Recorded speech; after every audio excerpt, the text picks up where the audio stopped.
à ń ṣègbélárugẹ àwọn àgbẹ̀.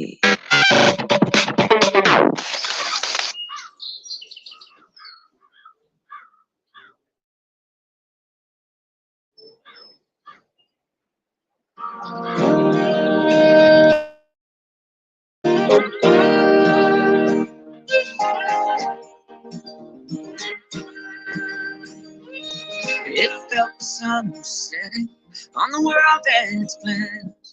We didn't have to worry, we were always in good hands. From the plate to the table, there's a world that never ends. In the heart of the country, yeah, we all have some friends. Thank God for the farmer. Good morning, everyone, wherever you are listening to us from. My name is Garuba Afizolumide. Yes, I'm always your host on this podcast session that we call Voice of the Farmer. You keep us fed on water. These crazy days when I need. I always say this every time that when you eat today, thank God and thank farmers. Remember, I do say this again that no farmer, no food, no life, no nation. This our way, praise the farmer. Today we are going to be talking about something very important too. Because Something that concerns our farmer very much.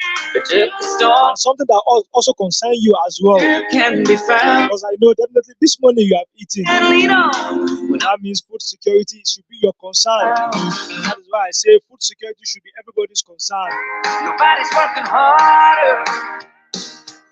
And today we know that definitely we are facing what we call food insecurity in our nation. Definitely we need to look for solution and look for what is the way out to what we are facing in our nation. And that is why we come with an expert. Yes, this is an expert now, a professional in our field. Thank God for the farmer. So we are using this medium to say a very big thank you to farmer. Thank you for feeding the nation. And also we are saying happy new month to everyone listening to us out there. You know what we do at Voice of the Farmer? We celebrate, educate, and promote farmers. That is what we do here at Voice of the Farmer. We celebrate our farmers, we educate them, and we also promote them as well. Because we need to also know that definitely they are doing a very great job. Because if there's no farmer, definitely who are you? When I need to pray. Nobody can do without food. Thank God for the farmer. With me in the studio here, I have a very beautiful lady. I will call her a lady because she's very pretty. And we are talking about agriculture. She's making us proud in the field of agriculture, especially the aquaculture sector. She's making us proud there.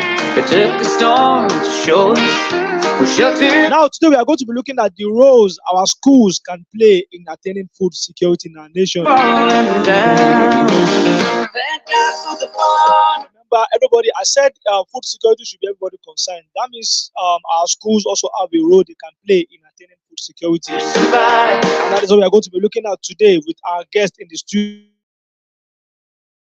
This is Deborah Thomas. In these crazy days. Trust me, she's an expert in what she does. She's a professional. Talking about feed, talking about aquaculture, she's doing very great and very great. Let me just go straight to her so that we'll be able to talk about what we want to talk about today and not wasting our time too much. So I'll be going straight to her. Good morning. Good morning. Yeah, I know you can talk more than this. I know Good you are morning. Yes, that is a good one. So good morning. Thank you for joining us on this podcast session. For the sake of people meeting you for the first time, can you please introduce yourself, please? Okay. My name is Thomas Deborah. Yeah, as he has said, he has introduced me already. So I'm more of an aquaculturist, but I'm broad. As when I say broad, I'm more of into integrated farming system. So so you can understand where he's trying to come from. So I believe he has done justice to that already. So thanks for having me. Okay, thank you very much because I know we have a lot to discuss today and we are not going to be wasting time at all. So let us just go straight to the point. Now, definitely you have something you do. That is why we bring you to the show on this podcast session. So I want you to tell us what you do. How did the journey started? Do you go to school to study agriculture? And how do you even feel being a farmer? How do you feel being a farmer? So let us just have a background about that. How do you started the journey? Okay. So my journey started back at the Federal University of Agriculture, Belkuta, and as a Jambito then, when I gained admission, I was actually aiming to go into more of the science lines, aiming to study microbiology. Yeah. But I was like, when I got to school, I was given something else. I was given aquaculture and fisheries management, and I was like, "What's this?" Because it wasn't something I actually um wanted to do. It wasn't something I opted for, so I wasn't really happy. But to cut the long story short, after a year in the institution, I groomed myself to love it, and it became something I saw myself doing. And because from I had interest in agriculture from the onset.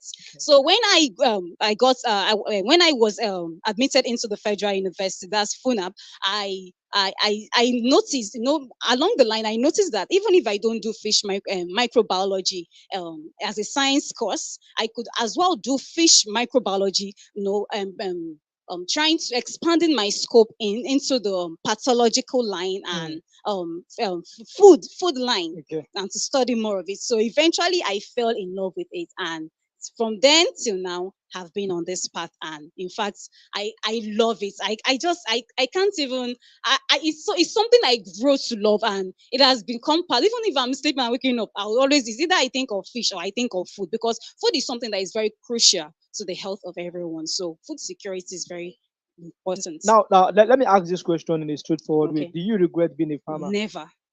I've never for once. I was thinking you're going to say yes, because people don't always treat us as probably maybe they are like not important, and people say they see agriculture as a dirty job now. So you don't feel intimidated, you don't feel disappointed. No, I don't. Never, because it's all about reorientation, and that's why in schools today, when you are you're admitted into schools, we have this orientation program that the universities or everybody they put in place.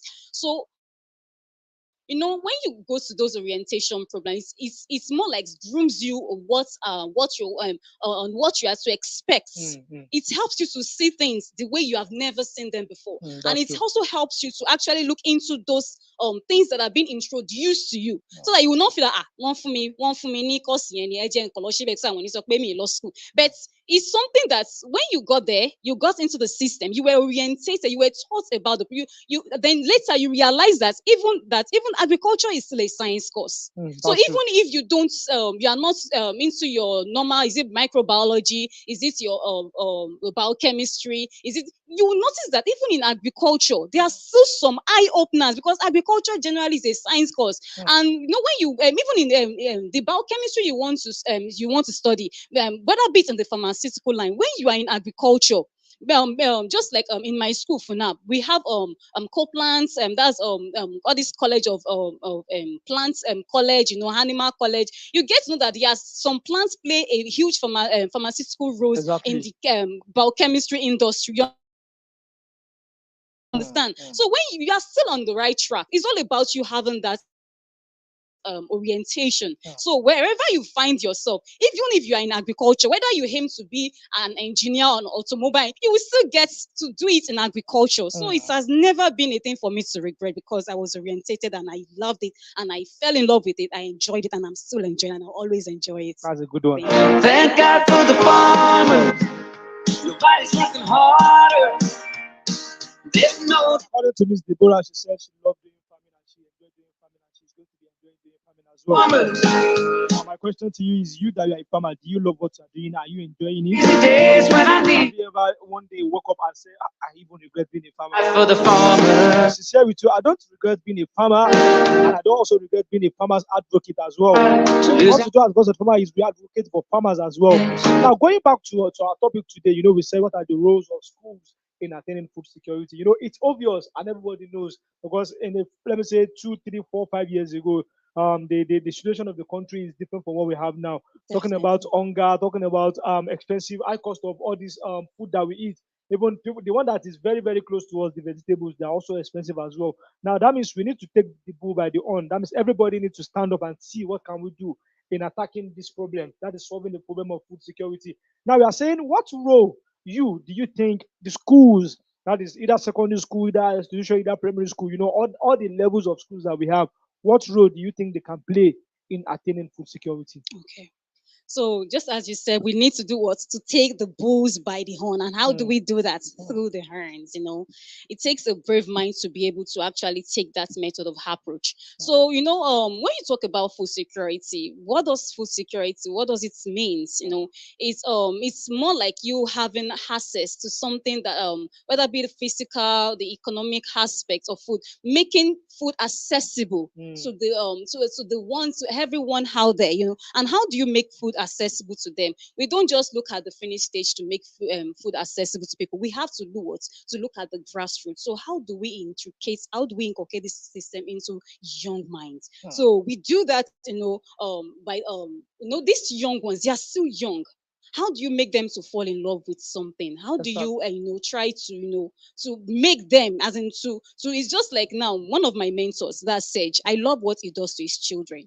When you see those two boys on the farm, whether be it in the harvesting method, or whether be it in during the like I said, whether being during the harvesting time or during the stocking time, you will see his two boys at the side of, they're always eager. It's always good when you discover something, even if you can channel the interest of your children into what you want. So it's just like everybody, how you can as well, when you're in the system, um if for instance now, in the schools we have agriculture. But it shouldn't just be about theory. You have to make sure that they are integrated into the system, because everybody loves eating. We all love food. Food is very important. You understand? So for the fact that food is important, the students, the children should know where the food is coming from. So therefore, they should take the bulls by the hand, make sure that they are do what their hands are what on the deck to work. Now, I want to understand what you're saying very well, because I know you are trying to pass a message across so that yes, schools can also play a role when it comes to food security. Now, what do you want to say about this particular thing? While I was growing up, I think probably when I was in primary school, then even I was opportune to attend private schools then. But I have some friends that attended public schools, and I think maybe at some point they will say they are going to farm to harvest, they are going to farm to plant. I was always very happy, and also always anxious to say, let me also join this thing. Then, but I think those things are not happening now again, especially even in public school or private school. I'm not sure they have farms again. So what do you think? Do you think schools should own a farm? That will also try Yes. and improve, let me say, increase the interest of our students in going into agriculture. What do you want to say about that? Definitely, schools should own farms. They should Mm, have farms. You understand? Because these farms as well can as well spike the interest of the children. You understand? Into whatever career they aim to pursue. For instance, now, let me just cite an example. When I was growing up, I could remember in my school then, whether be it in the secondary school or in the university, then we have a school farm. You understand? We have so during agricultural class, okay. during agricultural class, we go to the farm. It's not just about theory. It's not just about you telling me. It's not just about the teacher telling us what to bet. What are we to expect when we get to the field? So this as well. We hear yes, but when we get to the farm, our hands has to be what? To be on the soil. We have to plant. We have so many practical sessions that actually help us to know how the food we eat are being grown. So these school farms plays a very vital role, and to be very, very important if it can be integrated into every school curriculum to help the children. Now, let me ask this as well. So, what is your message to schools that, especially, but I'm very sure some of them are watching us and listening to us now. So, what do you think they can do? How do you think they can start? Some of them will say, in our school, the land that we have there, maybe have been cemented, or maybe we don't really have space. So, where do you think they can start from? Because I said is that food security should be everybody's concern. So, where do you think these schools can start from? Even if they don't have land, what are the things they can do just to make agriculture more enticing and more attractive to our young one there? Yes. Um, for it, there's a lot they can do. For instance, it's not until you having a land, it's not until you have a land before you can actually know what to do or how you can help provide or to make food available. We have so many things. Just for instance, now you can get polythene bags. You can get whether it be pure water sachet nylons. You can get so many even all these pots. We also have these pots, all these water pots. Understand? And we as well have all these there are some plastics that are not useful anymore, that are broken, but it can be converted and used, to just to keep soil. You understand? And on this, when we have all these little things, you can as well grow what can still be grown on the soil. You just have to do is just making sure that the soil you have enough fertile soil, whether it be loamy or clay loamy or sandy loamy. You have the soils are properly mixed and they are actually kept in those polythene bags or whatever thing you want to use in growing your food, because you will notice that whether it is not until you have a plot of land or until you have a farmland before you can plant. Even if you have a bag, a sack, you can plant your yams there. You can plant your vegetables. You can plant even your cassava. You can plant anything. It's all about you understanding the techniques and whether it be a taproot or a fibrous root. About these things. When you have a sound knowledge of those things, you will have an idea of what and what to plant. So, by so doing, you'll be able to do what to have from farm to plate. So, which is very, very important. On the world and its plans, we didn't have to worry. We were always in good hands. Thank you very much for that point. I think I love that at that particular point. You said we need to also have a knowledge about what we want to do, and you need to know the techniques of what you want to do. And now land should not be a problem. Probably a space you can always do some things maybe in the polythene bag, in the sack, and also in some other things like plastic as well. So that is a good one. So schools that are watching us, land is not an issue now. The only thing you need to do is just have the knowledge about how to go about it. Now, I have a question for you, which I'm very sure is very, very related to what you are doing. That is in the feed aspect. Do you think if the government remove the import duty on the raw materials of all these raw materials that they use in making livestock feed, do you think it's really going to affect what we call food security? Come again, please. Now, some of the raw materials we use in producing the food that we produce in Nigeria, especially the feed, both the poultry and the catfish, the fish feed, they are imported from outside the country. And when importing them to the country, there's going to be what we call import duty, which is somehow very high. So I think I'm not saying if the federal government now remove the import duty on those raw materials, do you think it's going to contribute to what we call food security in our nation?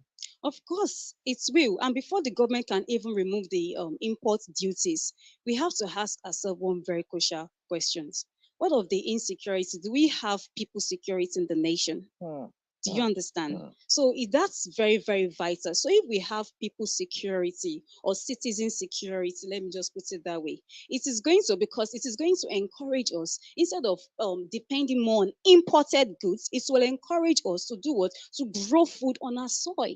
But when the issue of insecurity is still there, and we are still it's just like now Nigeria is a nation that imports more than exports. You understand? So there is no way there will be no import duties that is going to be placed that won't be placed on all these things we are actually looking into, because this import duty, assuming it's a 50-50, yes, there might be a reduction in the import duties, but it's just like now we all did mathematics in school. We all know how it used to be. If we have some 10 is greater than 1, so you can just imagine 10 greater than 1.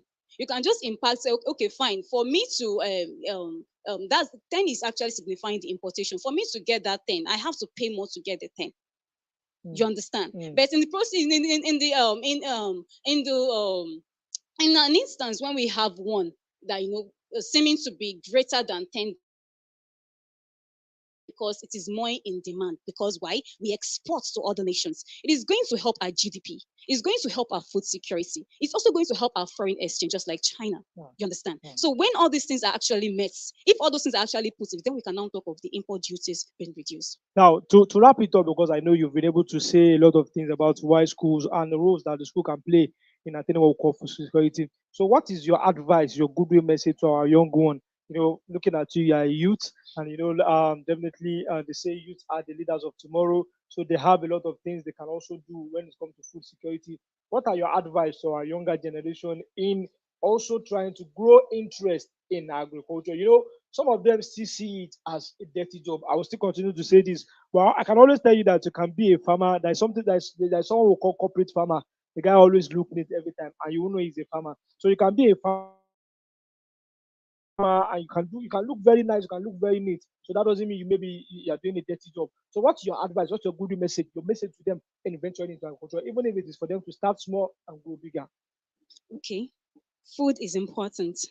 Very, very important. And for even the snacks you consume on the road, how do you get about the snacks? How do you make those snacks? Whether you consume meat pie, egg roll, shawarma, whatever, don't forget that that flour that was actually used to make those things, as in to process it into becoming the snacks you like, is also from the soy. You understand? So it's very important. No matter, even if you start small, you can start something. You can start small. I remember in those days in biology class, when they tried, they would tell us, okay, fine, asexual and say Yes. about beans, whether we plant with a cotton wool, we put in a petri dish and everything. It gives us an insight. Okay, fine. If you can actually do this on the petri dish, then that better the idea of the organic farming. You don't need you're not Soil. needing a land, but you need soil just in an enclosed place to be able to grow the food you want. So it's very, very important. You can start small. So even they will tell you, even there's a part that says in the Bible that do not despise the days of small. You can start small. You don't have to start big. You can start small. Food is important. Whether you like it or not, nobody can do without food. Yeah. Nobody can do without food. So you can know that if food is important, then it is a serious business. It is a serious business. So the issue of food security is a serious business. So it is something that when you invest in it, just be rest assured that this is something that you would never you won't fail. You won't fail in that path if you choose it. And aside from that, when you talk of agriculture, we have diverse things. You find you can be a corporate, just as Mr. Lumide has said, you can be a corporate farmer. You can decide to find I want to be a digital farmer. It all depends. So it all depends on the area, the path you are willing to chase, the path you are willing to pursue. Do you understand? So it just depends. So which path where do you want to start from? Okay, fine. If you want to be a digital farmer, okay, fine. If you want to be an agricultural an investor, you can be an investor as well. You can as well be an input supplier. You can be a feed supplier. You can play a part in being a consultant. There are so many roles in agriculture. It's broad. Agriculture is one of the oldest profession. Nobody, in fact, there is no profession in this world that can do without agriculture. Because if you are telling that you can do without agriculture, then you are, in fact, that means you are ready to go without food. And once you don't have food, what is just like a food chain, a food web. The end stage of everything is what? Just don't forget Mr. Niger D. If you have necessary nutrition, you have everything. When you have the right food, food is life. But if you don't have food, that's why the slogan, last fan slogan, will say no food. Farmers slogan, no food, no nation. No farmer, no food. No farmer, no food. No food, no nation. There can never be a nation when there is no food. Food is very, very important. You watching me, you can't do without food. I myself, that might not be an heavy eater, but I can't do without food. So food is a serious business. So to our young ones out there, food is a serious business. You understand? Nobody can do without food. So we have to protect our nation. We have to protect the world, because everything is just, it's just before you know it now, you will start having, is it GMO? They were talking about one. See, all those things, it's not really ideal, it's not really hygienic, because all these things, we can't rely on all this food, because by the time you eat it, and it starts causing giving you issues, because you have absorbed so many carcinogenic things into the body, it starts giving you issues in the body.